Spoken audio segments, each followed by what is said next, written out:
Once around the park, James, and don't spare the horses.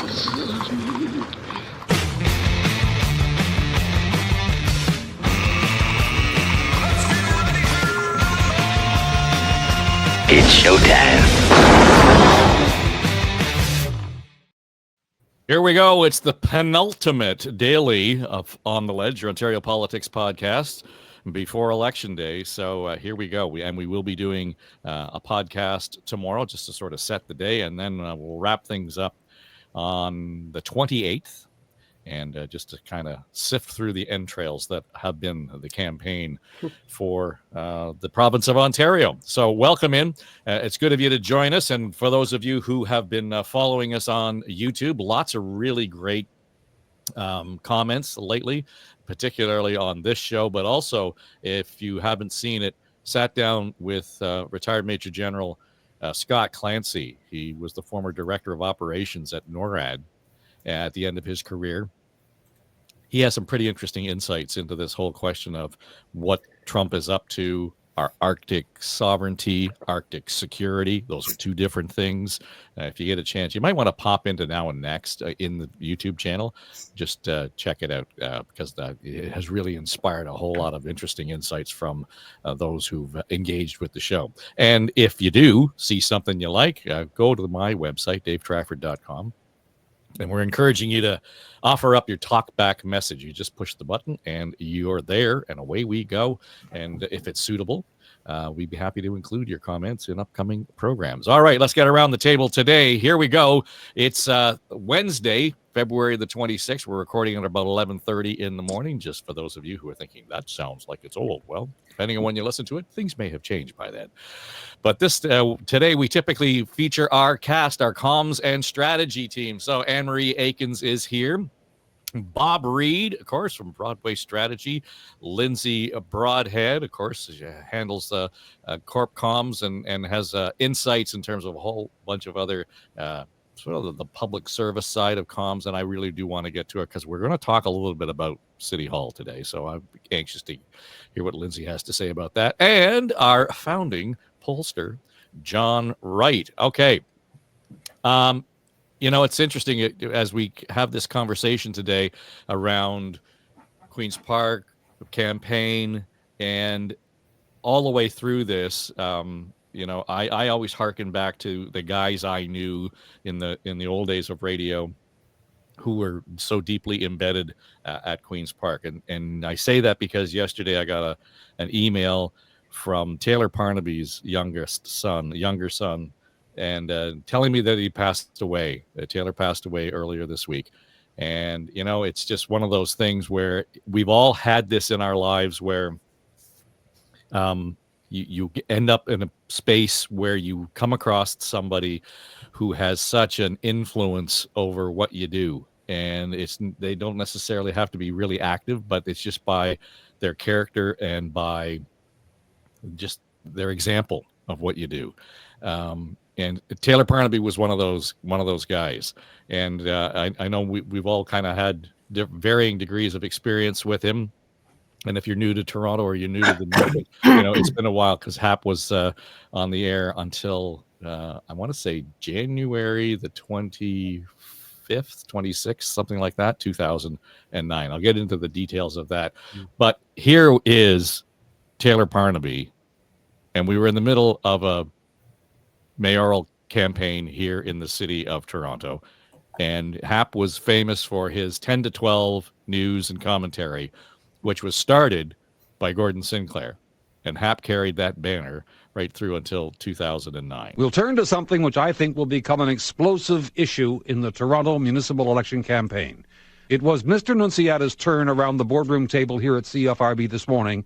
The polls, he argues, not relevant. No match for the sort of reception he's receiving as he campaigns. No match for a veteran politician's feel in the final days of a campaign. But then John Nunziata talked about a matter which would appear to be the equivalent of an election campaign hand grenade. Why not withdraw and throw support to someone else was the essence of the question faced. He had, he said, been under pressure to withdraw before the official date by which nominations were to be filed.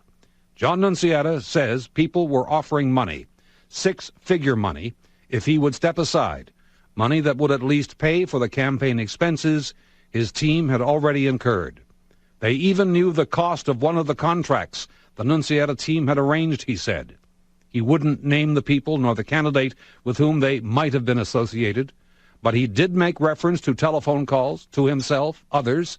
The only person not called, Nunziata said, was his wife, a reference to those associated with the candidate who could well become the next mayor of Toronto, his view. When he declined one offer, Nunziata claimed the amount of money offered was increased. He also claimed there was a suggestion he drop from the mayor's race, run for a position on the council, and then, if elected, enjoy the opportunity of being appointed deputy mayor. Nunziata used the word bribe in his conversations here, said he considered taking the issue to the police chief or a deputy, even thought of wearing a recording device if cash was to pass hands. But upon reflection, Nunziata said, the matter was set aside. Politics, he offered. Did a candidate know of the offers he was asked? Not that he knew of his answer. Across the table from Nunziata, a veteran campaign assistant who I've known for some time. He did not flinch at Mr. Nunziata's comments. But he almost just, I think, maybe choked on his coffee as he was having a drink listening to that clip. Bob Reid was that guy sitting at the table that day. And as I recall, as Mr. Nunziata was making his revelations, I think you actually may have broken the ballpoint pen that you had in your hand. But that was Hap, right? I mean, that was there was an urgency about the story. There was nobody else who could tell that story that way. Yeah, very, very much so. And it really it didn't become a big story in that campaign. Thanks for playing that and reminding me of that episode, Dave, because I spent a lot of time in therapy trying to blot that whole experience out of my mind. It's a long, strange trip as to how I got involved in that campaign. But it's funny how things turn. That campaign's manager was a young lady named Bonnie Crombie, with whom I spent a lot of time and got to know very well under that circumstance. But yeah, that was Hap being able to take what was really a convoluted, twisted, and behind the scenes kind of thing that was not supposed to be talked about in front of a media audience, let alone the assembled team of News Talk 1010 around the boardroom table, because we had discussed it internally and said, with a lack of hard evidence, it's a mistake to even raise this publicly. But for some reason, the candidate had other ideas. But back to Hap Parnaby. And I appreciate him not naming me in the broadcast clip. When I first started in journalism, I worked for a radio news service that was a competitor of BN, Broadcast News. We're a wire service and audio service for a network of radio stations, subscribing stations across the country. So my job was to write wire copy and cut clips and send them out by satellite. And we were, shortly after I started, acquired by CKO, which long in the tooth radio listeners will remember was a brave, I would say, before its time, and kind of handicapped out of the gate attempt at doing a brand new concept in radio, which was all news all the time. And this was long before 680 in Toronto and all of those other Rogers stations adopted that format. Well, Hap Parnaby was the editor-in-chief. He was the boss of CKO when News Radio was acquired, and we came in and moved into that operation. So that was my initial experience with Hap Parnaby. He was my boss. And then ultimately that operation folded. People went into the wind. I developed a relationship with News Talk 1010 and started spending regular time in the halls there. and would have the pleasure of seeing and chatting with Hap Parnaby. And I was astonished because he would buttonhole me on an issue of the day and say, I really want to get your take on this. What do you think is going on with? And he'd lay out an issue of the day and give me his theory, but he really wanted to hear my thoughts. And I'm like, are you freaking kidding me? Hap Parnaby wants to know what I think about this. Yeah. But he did. He really cared. He wanted people's opinions. He canvassed everything. He distilled things into such a way that were so accessible for the listener. And he had that unique talent. I mean, storytelling was a natural gift of his, but he could make anything interesting and anything pertinent for people who probably didn't give a rat's as to what the topic was when he introduced it. But by the end of what he had to say, he had you. And then, of course, the Tattered Little Date Book was such an iconic piece of broadcasting every weekday in that noon hour. It was not to be missed, and it was always something that either taught you something or brought a smile to your face and made your day a little better. So Hap Parnaby was one of the greats and a friend and mentor of mine, and I will absolutely miss him like so many of us will. Yeah, the Tattered Little Date Book, John, always reminded me that was Hap's equivalence to Paul Harvey's The Rest of the Story. Yeah, and even the reference to Paul Harvey, I was talking last night to somebody who knew Hap, and I mentioned that. I mean, Hap doing the noon news was the equivalent of Gordon Sinclair having that slot for those many years and doing, his Tattered Little Notebook was always one of the most interesting storytelling pieces. It's interesting for me because I had an 18-year professional relationship with Tayler. News Talk 1010 was the first place that published that did our polls. We were owned at the time by Southern News, Angus Reid, and Angus eventually bought the company back. But the Angus Reid label was all through radio for the first 5 years. We had no print presence here because Southern didn't have a print partner here. And so I was, as you know, I was in that newsroom, with Dave Agar, with John Donaby, John Stahl, Dave, Deborah Hurst, I think, was there, even Avery Haynes at one point. So I would come in to do the morning news on a pole and walk around that newsroom table where Dave Agar was on one side and Hap was. And what was incredible about Tayler Parnaby was his affability, his sparkle in that eye. He was a wonderful human being, but that entire group came at a time when CFRB was a potent news force. People today who are growing up wouldn't understand how important it was because they dug for stories, they got stories, they broke stories. But they also, Gary Slate, who ran the station at the time on a nickel and a dime, as we all remember, also said, you know what, these poll guys, let's see what it's about. And so I was with remorse in a way that I had that professional relationship, and then he was gone in 2009 from there, and I didn't stay in touch.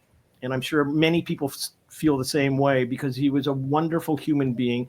He was an incredible professional newsman. He was a storyteller. It's just when I see him in my mind's eye, I see that glint in his eye. He always had it because he was chasing the truth. I would say that. And he was giving a perspective. So I felt badly hearing that we'd lost him. But on the other hand, it reminded me how great that newsroom was. It doesn't exist anymore. I mean, we have in every part of the media now, young people who read copy, that comes off the wire. This was an engine of great journalism, and he was right at the forefront of it. There was a program we used to have at CFRB in the day, and when I was there, it was called the Summer Beat Reporters, and when it was first initiated, it was called the Good News Reporters. And there are some really interesting people who went through that program. John Shannon was a Good News reporter. Valerie Pringle was a Good News reporter. So the tradition there of that kind of mentoring was baked right into the newsroom.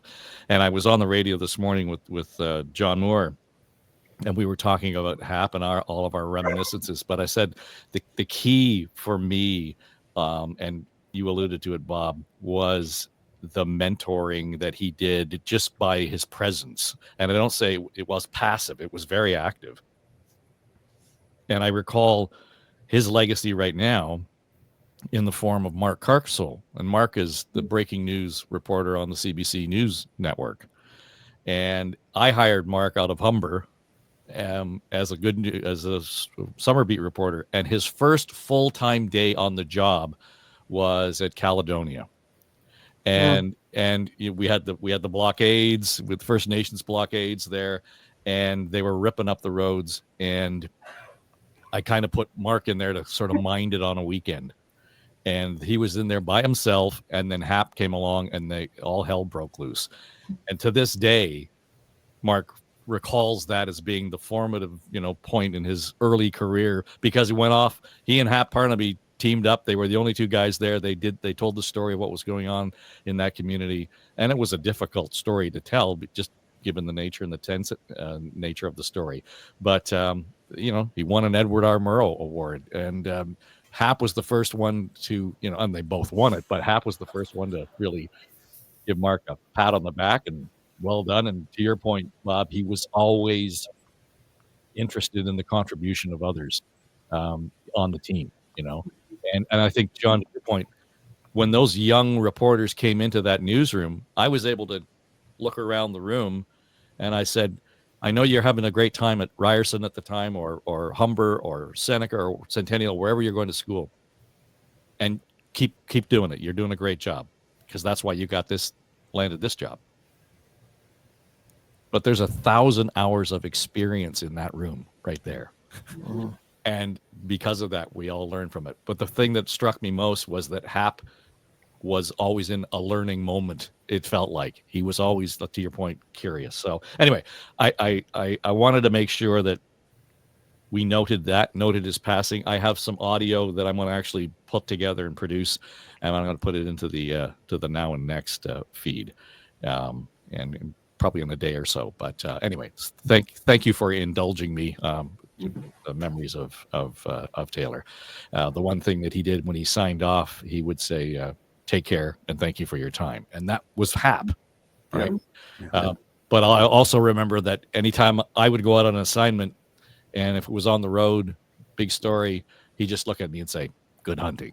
And that's how he looked at it, right? I mean, so it was all really passionate and digging in. So anyway, thank you for that. I do want to get to the provincial campaign, but first, all of this nonsense about the mayor of Toronto not really being up to speed on the snow clearing here in Toronto over the last 2 weeks. I'm looking out the window right now. It's mild. Everything's melted. Lindsay Broadhead, when the mayor stands up and says, well, they told me it was cleared, they told me it was plowed, and we're going to argue over the nuanced difference between plowed and cleared. It turns out all I'm hearing is the mayor throwing her staff under the bus again, and this isn't the first time. No, it's not the first time. I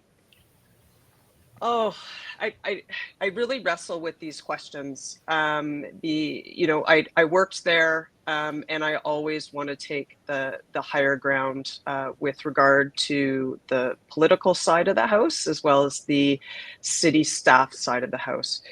My experience was that the city staff, despite what they need to wrestle with constantly about being, the bureaucratic arm, work their tail off. And they work their tail off running in 12 different directions. Those directions and these are all things that even if you know about it academically, it's very hard to understand until you see it happen. They're being asked to do studies, produce reports going in 20 different directions from the whim of the politicians. That is their job. right? And the politicians are supposed to be doing it to represent the constituents. So baseline politics there. But they're running in so many different directions that it's hard to execute somehow. Not somehow, it's often hard to execute. In this case, there was an incredible snowstorm in Toronto. We as a city, let's start, brass tacks, we should be able to manage snow. We should be able to manage the communications of the snow. We should be able to manage the cleanup of the snow. All of those things should be able to happen in a northern climate like ours and in a big city environment. The idea that the mayor's office does not know what is happening is a farce, respectfully to all involved. And what's frustrating is that this isn't the first turn around this particular argument, throwing the city staff under the bus. It's about the 20th. For Torontonians, who is all I care about in this, it does taxpayers an absolute disservice and injustice to throw city staff under the bus, because what you're doing is you're saying that all those people who are working hard aren't working hard enough for my tax dollar, and that's not actually what's happening. There are faults within the system, and those faults need to rectify. But the senior members of that city service and the mayoral team need to connect better and ensure that they understand what the left and right are doing, and they are in cahoots about how it's communicated. It can't fall down to the city staff. So I'll pause there and happy to talk about it more. But at a certain point, Paul Johnson needs to take responsibility for what his team it is or is not doing, and defend that team. Full carte blanche. It's a very awkward position for the senior executive on the city staff to be in, for sure, because they're fighting bigger political battles. There should be some things, though, that a leader of a team do, and that is stick up for their team. Well, Anne-Marie, I would say that sticking up for your team is also part of the mayor's job in that respect, and that is to say she has to own it as much or more than her team members do, because we've been talking about this problem for weeks, and all of a sudden Jesus has arrived and, oh, how are you? It just turns into that kind of revelation that all of a sudden there's a problem that she didn't otherwise see. I can't understand how she could not have understood what the issue was, the depth of the problem, and the intensity of the anger among people who live in Toronto. Oh, absolutely. I think good leaders, strong leaders always take ownership for things. And she didn't. She didn't from the get-go. One is she kept saying, it was this whole business about the city's going to be ready. The city's going to be ready. The city's going to be ready. And then we had the first part of the snowfall right on schedule, exactly when they said it was going to happen. And I noticed on the day or two in between the two snowfalls, nothing seemed to be happening in the city to clean up the first round of snow. And then the second big round of snow hit, and it did exactly what we thought it would do, which was it was a mess in the city. So unless she was reporting from her basement and hadn't been outside at all, you couldn't help but notice that the city was a mess and that the sidewalks weren't properly plowed. And if a sidewalk was plowed, it then ended in this huge mound of snow and you couldn't go anywhere. It was just a mess. And clearly the contractor wasn't doing what they were supposed to be doing, or the contract is so bad that they don't have to do what they were supposed to be doing. So I think city staff had to recognize that, and I know they sent them out there to the media 2 at a time to talk to the media. But what I didn't hear from them, and it is a difficult communication skill that has to be taught, but I didn't hear this from the mayor, most importantly, and I didn't hear this from our senior staff, is a solid understanding of how upset people were and how pissed off people are that they can't leave their homes if they were seniors or disabled. There wasn't an appreciation for that. There was this sense of, we kind of get it, but there was no apology. There was no true understanding. And they all could have learned from Hap, because I didn't know the man and I didn't work with him, but he told a story from a place of from the trenches. He didn't take for granted. He didn't, read a city report and say, this is the truth and I'm going to talk about this. He wanted to go there. I remember during 9/11, he was the one of the people that when I went into journalism later in my life, to follow, to understand, of an appreciation of how to tell a story. And as I said, they could learn from that because he told it the way people were actually experiencing it. And I think that's something that's a failing in Olivia Chow's office. I think they don't have the experience to do that. But also, I think for city staff, they need to have the freedom to be able to apologize. Even if you think the contractor did everything right, it's still the way people are feeling and what they're experiencing on the ground. And you need to apologize for that. And it was way too late. People don't accept it when it's way too late. And it comes couched in excuses like it's the staff's fault. Bob, she didn't call in the Army. No, she didn't. And she made a bad joke about that early on, trying to, this isn't that big a deal was what I took when I heard that. And I mean, the ladies have nailed it. There was no ownership taken, no responsibility, no empathy, no understanding of how bad things were for anybody with mobility issues, or even moms trying to push a stroller through the depths of the snow that were on the sidewalks that were supposed to have been cleared. But the biggest thing for me is this sense of she didn't get it. She wasn't sensing, as has been said, the anger, the frustration among people out there. She didn't seem to get it. And then most recently when she said, they told me that 99% of the sidewalks had been plowed. We didn't need any reports from anybody to know that that wasn't the case. Those of us who were actually outside and walking around. So the question is, where have you been? As was just said, were you in your basement the whole time getting these reports? Because anybody who tried to go anywhere was immediately struck by the failings of even getting the sidewalks. I mean, I understand they can't get all the snow removed from every little side street in the city, but the sidewalks needed to be prioritized far much more than they were. And there was no, she just didn't seem to get it. And John Wright, I'm looking at you. All politics is local, right? Plow my streets, pick up my garbage from our municipal levels. These are the core fundamental things that we expect all the time. And then now, having come through 2 high tax increase budgets, where we've been told, if you want to have good services, you just got to pay for them. It's as simple as that. Okay, great. You've whacked us twice and we get this.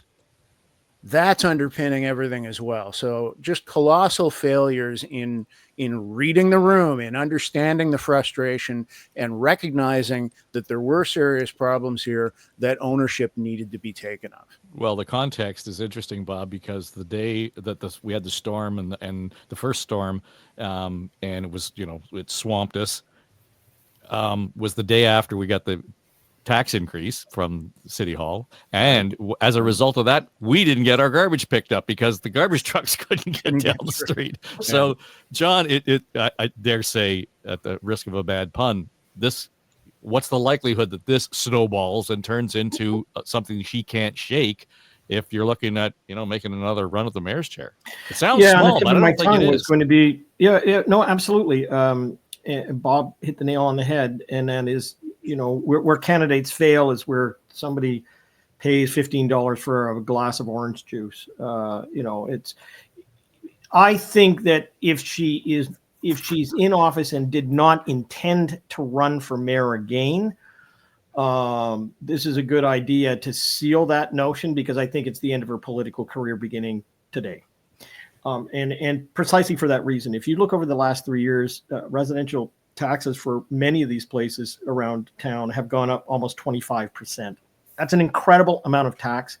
And you can argue with libraries staying open or doing a whole bunch of other things about where the taxpayers' money should go. But competency is where everything should be for the local street and the local citizens.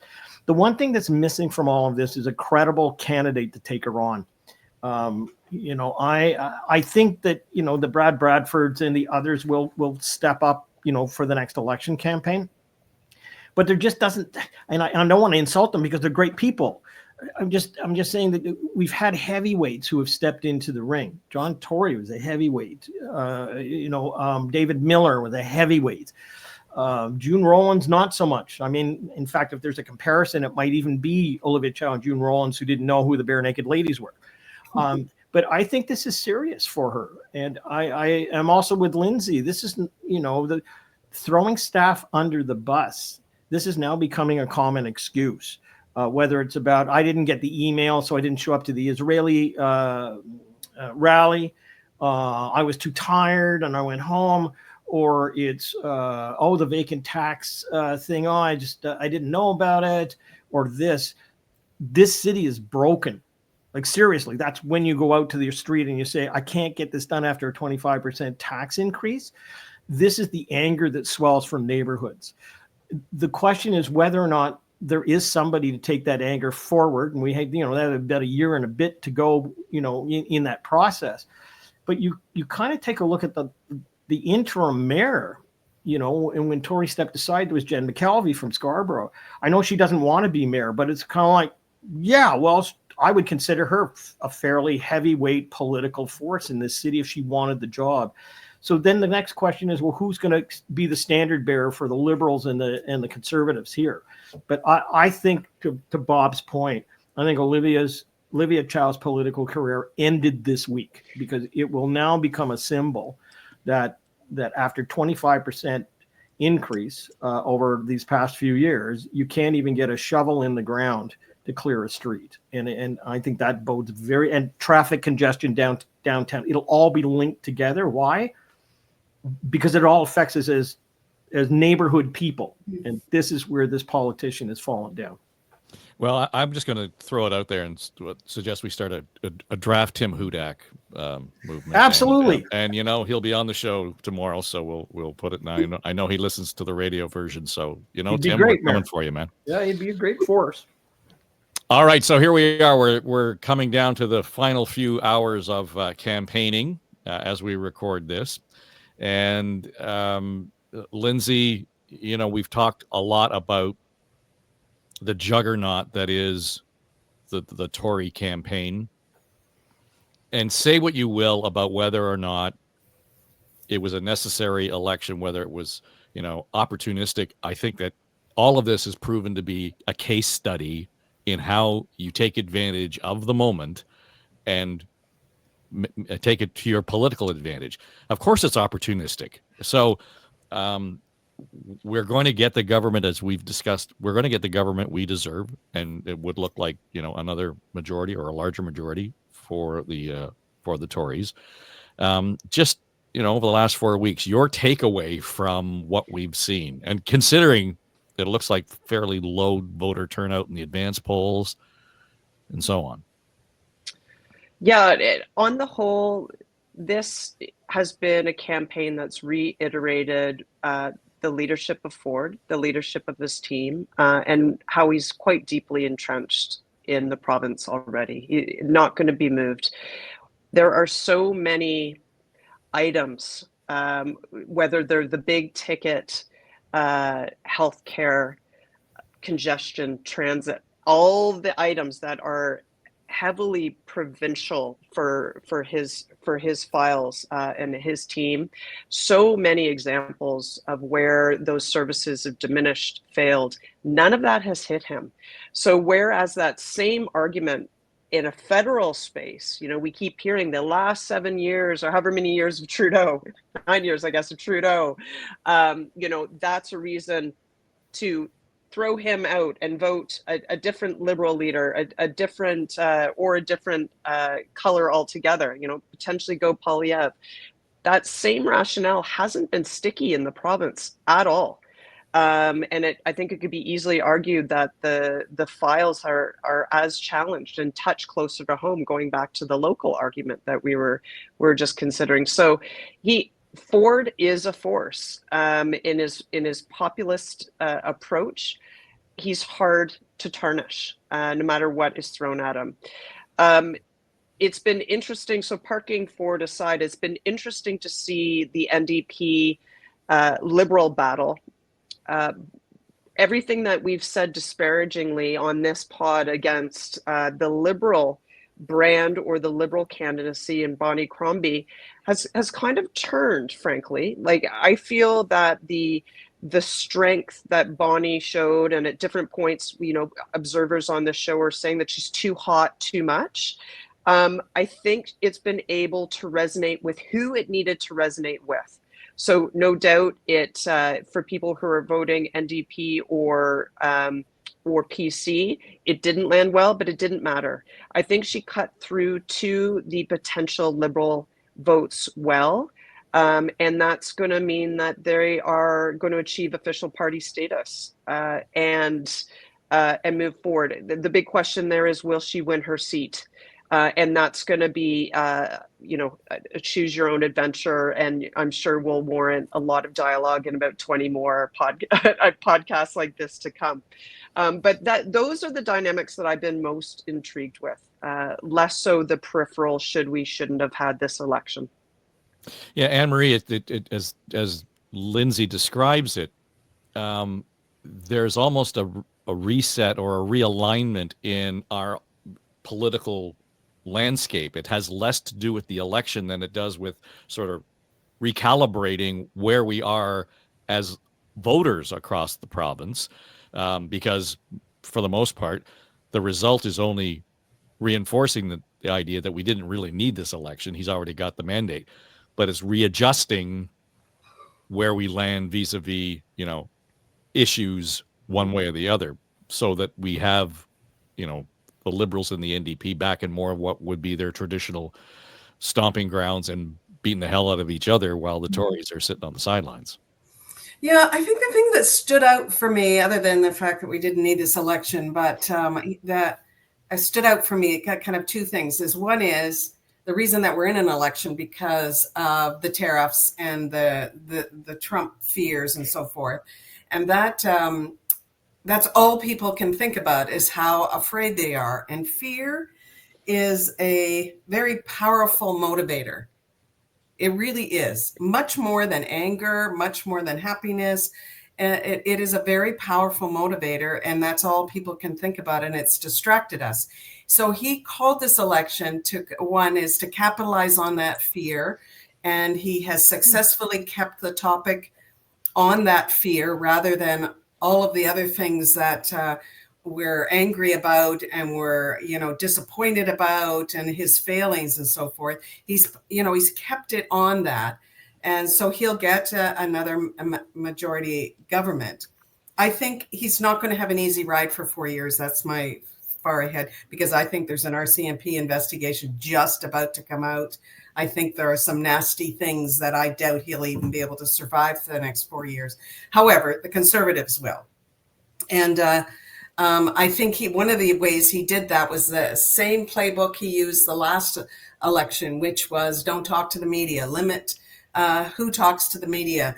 And that extended to Conservative candidates weren't allowed to go into local debates. And Ford it didn't even sit down with News Talk, who all the other leaders did sit down with, and who should be looked at as somewhat friendly, but he didn't even do that. So I think that's what he did sit down, though, however, with American media to talk about, again, our fear about Trump.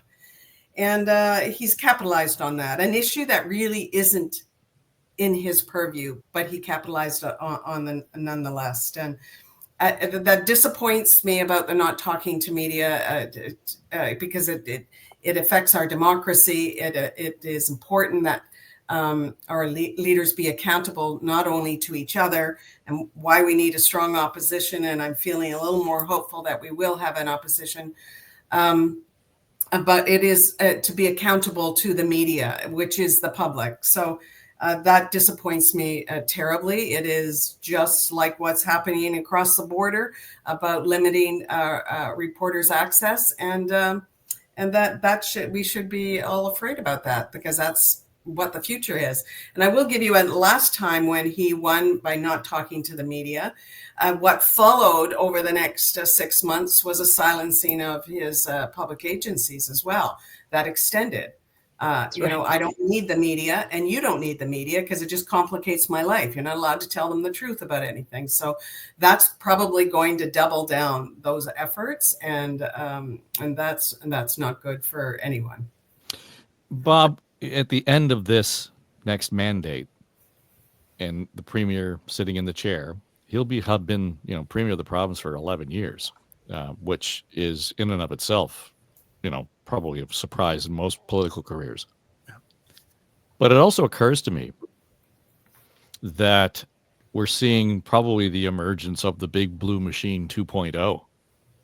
That they're, to Anne Marie's point, with or without Doug Ford, he has rehabilitated this party in his own image. And when in fact he leaves, there's still a lot of strength and, core support for the party itself. It's not necessarily just the Doug Ford thing going on. Very much so. And with all due respect to our friends John Tory and Tim Hudak, this is a much bigger, much more well-oiled machine than we've seen in quite some time. I would say not since the Mike Harris era have we seen an Ontario PC party as strong and as well-organized and as disciplined as this one is. With respect to the election call and the framing and everything that goes with that, I was with those who, before the election was called and the speculation was rampant, I was sort of leaning on the side of, I don't know that this is the right time, but I've reversed on all of that. This was absolutely the right time for Ford to pull the plug. It was absolutely the right ballot question. And his opponents have tried to reframe it as this is an unnecessary election that shouldn't have been called. There's no traction on that. There is traction on the way they framed the ballot question from the outset. And that is, who do you want leading this province to deal with Donald Trump? Mm-hmm. And Anne-Marie, I will disagree with you when you said the tariffs are not within his purview. Of course they are, given Ontario's direct trading relationship with the United States, with all of the states where we are their largest, outside the U.S. trading partners and all of that. This is definitely germane to being the Premier of Ontario. So the way he's framed that question, the ballot question from the outset, the way the campaign has been focused, has really been flawless. And like everybody else, I'm going to be watching to see who comes in second, because that's really going to be the key new aspect and new dynamic coming out of this. Does Bonnie Crombie get her party back to party status? Does she get them back to opposition status? And I think there's some definite momentum towards that. I think Bonnie's also benefited from Trudeau's resignation and the negative heat coming away from the Liberal brand writ large, that now suddenly the Ontario Liberals aren't so bad anymore because Trudeau's gone, even though he wasn't really directly connected with them. So that dynamic comes into play as well. So there are going to be a lot of interesting things to watch, and voter turnout, by the way, when the ballots get counted. Yeah, I mean, John, that's really the issue, I think, in this campaign, to the degree to which, I'm feeling like a real soft attention span around this whole thing over the last week, where, normally there'd be a little edge or a little bit of excitement or intensity around the last few days of a campaign. I don't know what your gut says, but holy cow. People are looking at it like, okay, this is baked in. And maybe, to Bob's point, I don't have to go and vote. It's already predetermined. Yeah, I think that's a real concern, not just for Doug Ford and getting the vote out, but for everybody, and especially depending upon weather and where you are in the province. But I will say this. I've watched a lot of political campaigns, like all of us. And I can remember many campaigns, including the last one that the Prime Minister of Canada had, where people said it's an unnecessary election. And in fact, going into most campaigns, you've got 40 to 50% of the public who would say that, maybe even more. The fact of the matter is we're here. And I have to say that the campaign ballot question that was run tactically hit the sweet spot. Not only did it hit it at the beginning when Trump was raising some of the issues, but it hit it again about 3 weeks into it. And then Trump has said it's coming right after the election campaign anyway, like by the date. So they've ridden this whole thing. And I can't think of anything more existential to so many countries at the moment than the threats of what are coming. When you have the Bank of Canada, the head of the Bank of Canada sit and say that we could be in for a permanent restructuring of this country, that we could lose 8.5%, I think it is, of our productivity or GDP measurement. I mean, we're going to have a huge hit on this. Part of it was, the power of taking politics to ensure longevity. Yes, let's take that for granted, that's what you do in politics. You find the opportunity to extend your ability to have power, and they've done that well. But also, we are facing a circumstance that's going to require really big decisions over the next period of time. And, the federal side of things are just going to get started with a new leader federally. And every province is going to have to come together to figure out what they're going to do. This gives Ford a huge mandate to go forward on this issue. And I think, he's not going to be second guessed in the legislature for having the ability to make decisions as a government. So I'd say at the end of this campaign, we're kind of where we started, 40 plus percentage points for the Conservatives. The federal drop off in vote, which is now in some regards down to 10%, if you look at some of the polls for the NDP, have actually brought the brand down, and it's brought the Liberals up as Mark Carney becomes the fave choice of the Liberal Party. So exactly what Bob said, it's played into that. Mm-hmm. The question now is, what does this team do with what's going to be a landslide victory? What does it do to get the vote out for all three of these parties? What does it do to actually begin hitting the ground running to deal with Donald Trump, still with a federal vacuum of leadership, of which Doug Ford, as chair of the provinces, is going to be Team Canada guy, and he was wearing his hockey sweater with Team Canada on it. This is a big moment for Ontario and for Doug Ford. They played their cards extremely well. They've got a great oiled team. And the question really now is, well, what do you do on it the morning you wake up? If anybody ever gets to see The Candidate with Robert Redford, it's a superb film. There's all of us who are involved in politics will watch it, and it actually echoes the time of the Big Blue Machine, and it's so well put together. But there's that great final moment in the film where Robert Redford has won unexpectedly, and the campaign manager is in the hotel room as all the others are trying to burst through the door, and Robert Redford mouths something, and the campaign manager tilts his ear. He says, "What?" And Redford looks at him. He says, "Now what do we do?" Doug Ford's got to come out of the gate real quick on this. There is no honeymoon. This is get to work, roll up the sleeves. We have a lot of work to do, and I think that's what we all want to hear going forward. Well, and we always say, watch where the leaders are to get a sense of where they are in their campaign. And Tim Hudak has commented on a couple of occasions over the last few weeks. Doug Ford is an incredibly competitive guy, even among politicians. So I note today, Southwestern Ontario makes sense, sort of that fight with the NDP. And he's talking to, a lot of auto workers, et cetera. But he's going to finish the day in Mississauga, East Cooksville, which happens to be where Crombie is running, right? Yeah. And he's going to go hard in there. Again,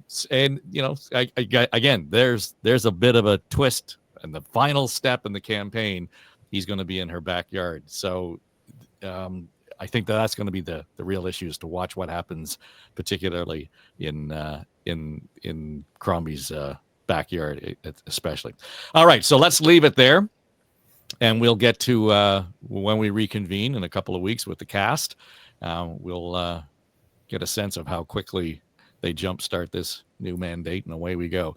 Anne-Marie Aikins, John Wright, Lindsay Broadhead, Bob Reid, thank you all. It's been a fun episode, and thanks for engaging in our conversation remembrance of our friend Tayler Parnaby. All right, if you're watching on YouTube, you can actually leave us comments, of course, but I'm reminding you, you can go to our website, davetrafford.com, go to the talkback message, leave us your thoughts on the show. Happy to include them if they're appropriate. Otherwise, you can listen on Apple, Spotify, iHeart, and enjoy. Always love to have your thoughts on what's going on the Ledge, your Ontario Politics podcast. It's the daily edition. We're back at it again tomorrow. It's Election Day.